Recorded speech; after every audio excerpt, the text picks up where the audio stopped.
the only way to make money was to work out. So I worked harder than everyone else. In my mind, success belonged to those who worked from morning to night, who never took a break, and who were busy every single minute of the day. Because of that belief, I felt guilty whenever I wasn't working. Whenever I took a time for break, I felt I was being unproductive. Whenever I wasn't busy, I felt I was falling short. So me, being busy every time means being closer to success. But when I started studying the psychology of money, I realized something that completely changed my perspective. While hard work is important, hard work alone cannot make it work. Many hardworking people in the world are not the wealthiest. That is because wealthy people understand the difference between just earning a living and building wealth. They don't just work out, they understand how money works.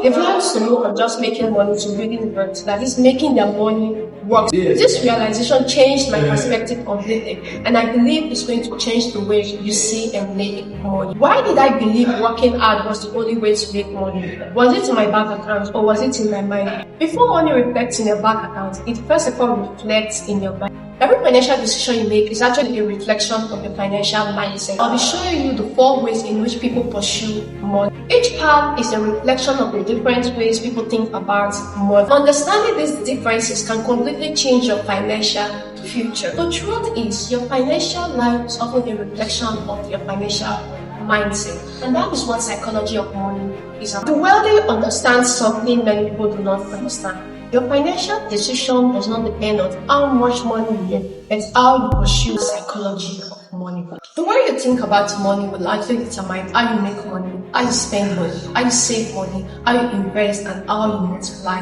that money. It depends on how you see money, whether you see money as something to spend, something to save, something to invest, or something to just consume. It influences whether you think like a consumer or an owner, or whether you think like an employee or an employer. Many people believe the difference between the rich and the poor depends on how much money they make. But in reality, why that matters, the main difference depends on what and how we think about money. Some people can actually earn the same salary and end up living 2 completely different financial realities. That is because they have different beliefs, different attitudes, and different psychology about money. Your job, gender, race, age, or background may influence your journey, but the psychology of money has a tremendous effect on decisions you make all through that. Imagine 4 people standing at an intersection. They are all looking at the same environment, yet each person notices something different. One may see the traffic lights, another may see the people passing by, another may notice the buildings, while another may see business opportunities in that same intersection. The environment is the same, but their perspective is different. Money works the same way. Your perspective determines what you see, and what you see determines the financial decisions you make. In these episodes, I will talk about the 4 psychological P's when it comes to finance. First P is called pursuit of money psychology. Pursuit of money psychology talks about how people believe money is made. Before people earn money, they first have a belief on where money comes from. That belief determines the kind of financial decisions they make throughout their life. Many people spend time chasing money, but very few people spend time understanding the psychology behind pursuit of money. The truth is, money simply does not respond to hard work. It responds to the way you think, the decisions you make, and the values you make. The pursuit of money psychology is divided into 4. I learned this earlier this year from a book I read through and from one of my boardings teachers. Now, let me tell you a story. Imagine 4 friends who graduated from the university the same day. They are just one dream: I want to be rich. The first friend got a job, he worked hard, received his salary, paid his bills, and waited for the next paycheck. His income was stable and only increased when someone else decides to give him a raise. As for the second friend, he actually learned his skill and became self-employed. He made more money than the first friend, but every naira he earned depended on his own time and sweat. So, when he stopped working, his income actually stopped coming. The third friend started a business. In the early days, he struggled more than the other 2, worked more hours, made mistakes, and sometimes even earned nothing. But gradually, he built a system, hired people, in which the business can actually run with or without his being around. The fourth friend looked at all 3 of them and said, "No, I don't just want to work for money, rather I want money to work for me." So he started investing gradually. At first, his returns were very small, but he kept on investing. But over the years, his investment gradually multiplied. Years later, all four of them were hardworking. The difference was not in their education, neither was it in their intelligence or how hard they work. The difference lied in how they chose to pursue money. That brings me to the first perspective when it comes to the pursuit of money psychology. That is, time is equal to money. The first perspective is people trading time for money. These people are called employees. They believe the only way to make money is to get a job and exchange time for money. Their equation is simple. Money is equal to time. Time is equal to money. The poor use time to buy money, while the rich use money to buy time. There is nothing wrong in having a job. I mean, it's an honorable way to make a living. However, people under this category believe the only way to make more money is to work more hours. Their time becomes the limit of their potential. To them, income is directly tied to the amount of time they spend working. While this mindset can actually provide financial stability, it can also limit how much money they need. That is because time is limited. The reality is that time is more valuable than money. Why? This is because when you lose money, you can actually earn that money back. But when you lose a particular time, that time is gone and gone forever. Every single person is given 24 hours daily. So an hour taken out of that 24 hours can never be recovered. Many people spend their entire life trying to make more money by selling more of their time. They've been taught from childhood that the only way to make more money is to work longer hours, take extra shifts, or get another job. This is not a personal failure. It is a financial model that people grew up seeing and believing in. The challenge with this model is that your income becomes limited by your time. There will be a limit on how much you earn if you constantly depend on time to make money. Many physically demanding jobs operate as cleaners, construction workers, security guards, delivery personnel, factory workers, 9 to 5 workers, all fall into this category. And many of them work extremely hard every single day. Their effort is real and their work is valued. Yet, because their income is largely tied to the hours they work, their income is limited. There's often a limit on how much they can earn, except they develop additional skills, improve their value, or create new sources of income. If they're able to work because of illness, injury, travel, or retirement, their source of income becomes limited. True financial freedom comes when your money is no longer tied to the hours you work, but by the value you are creating. Since my second year in university, I have been self-employed. I wasn't working for anyone else. I was working for myself. I had customers, I was making money, and I was proud of the income I was getting. And I also loved the fact that I had free. But there was one problem I didn't realize at that time. The business depended solely on me. If I was working, money came in. If I stopped working, money stopped. Whenever I felt sick, my business paused. When I traveled for my NYSC, my business practically became standstill. That was because I was not physically present to keep the business running. That was when I realized something. I didn't own a business. I had only created another job for myself. The only difference was that I am now my own boss. That was a shift in my money cycle. I began to understand that being self-employed and building a business was two completely different things. I understood that I fell into the second category of pursuit of money psychology.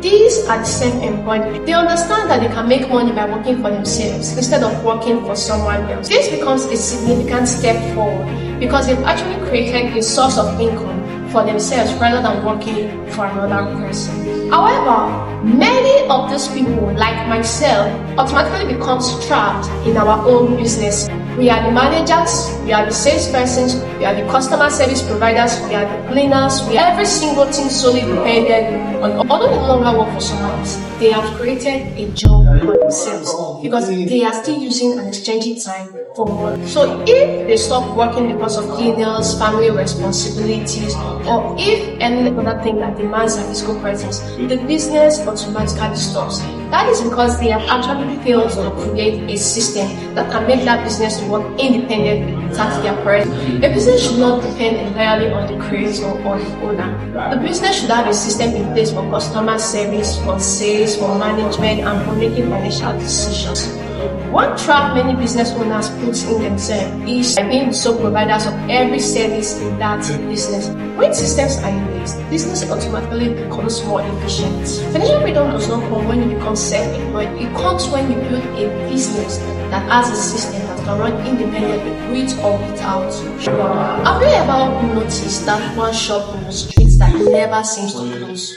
On Mondays they're open, Tuesdays they're open, Wednesday, Thursday, Friday, Saturday, even holidays, Christmas, New Year, festive periods, that shop is always open. Then one day you ask, who is the owner of this place? And someone points to someone you've never seen behind the counter. The owner isn't the one selling every product. He isn't the cashier. Neither is he the person that is responding to customers.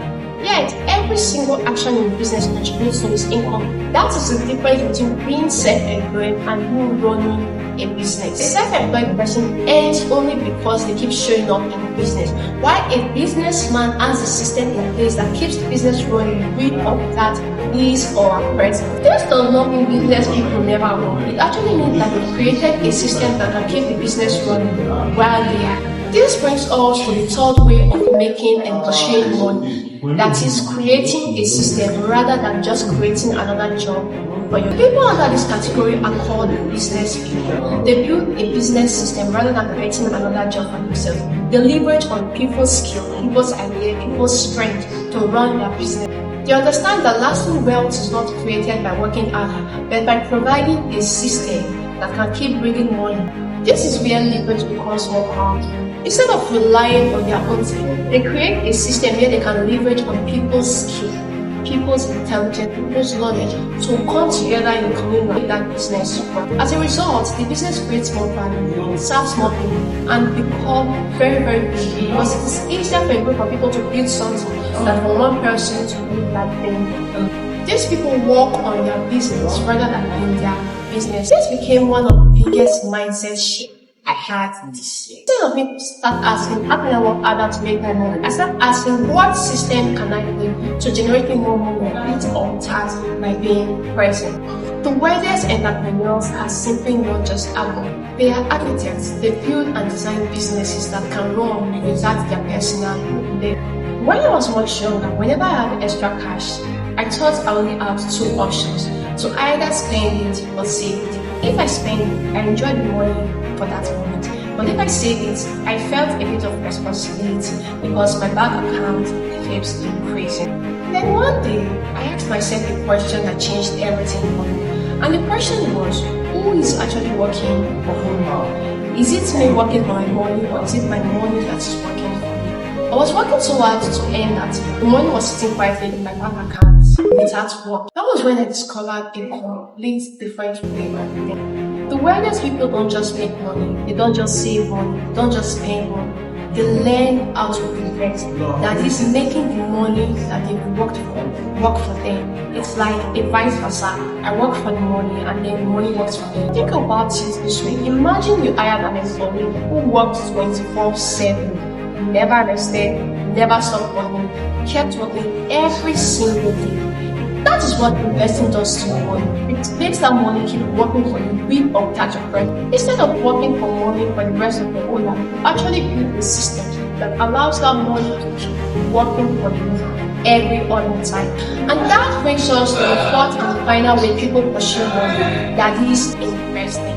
This set of people are called investors. They understand that every naira has an assignment, that money is not just meant to be spent, money is meant to be planted. They see every naira as a seed that is not meant to be eaten, but a seed that is meant to be planted in order to generate more fruits. Every naira to them has an assignment, one assignment, to make more money. Unlike the first theory perspective, investors are only interested in owning assets, that is, building and acquiring things that can in turn bring them more money or allow more cash. They can invest in businesses, they can invest in stocks, they can invest in real estate, or they can invest in skill development. This in turn can actually make them more. Instead of asking, what can I do with this money? Ask, how can this money make more? This is the highest level of financial transition. You start by first working for someone, gathering money, and then you start working for yourself. From there, you move on to building a business and having a system that can make that business work. So it comes apart the different ways in which people pursue money, either through employment or self-employed or building a business or investing. But here is a question I want you to understand. What if you are pursuing money without knowing the actual purpose of money? Many people spend their entire lives chasing money without first asking what money is actually meant for. Is money an end goal? Is it a measure for success, or is it a tool? In the next episode, we will move from just knowing how to chase money or how to pursue money to knowing the purpose of money from a psychological point of view. You will discover why understanding the purpose of money can completely change the way you earn, the way you save, the way you spend, and the way you invest. Trust me, you wouldn't want to miss it. If this video challenged your way of thinking, do well to like, share, subscribe, and drop a comment. Share this video with someone who is also interested in building the right financial mindset, just like you. Thank you for watching, and see you in the next video.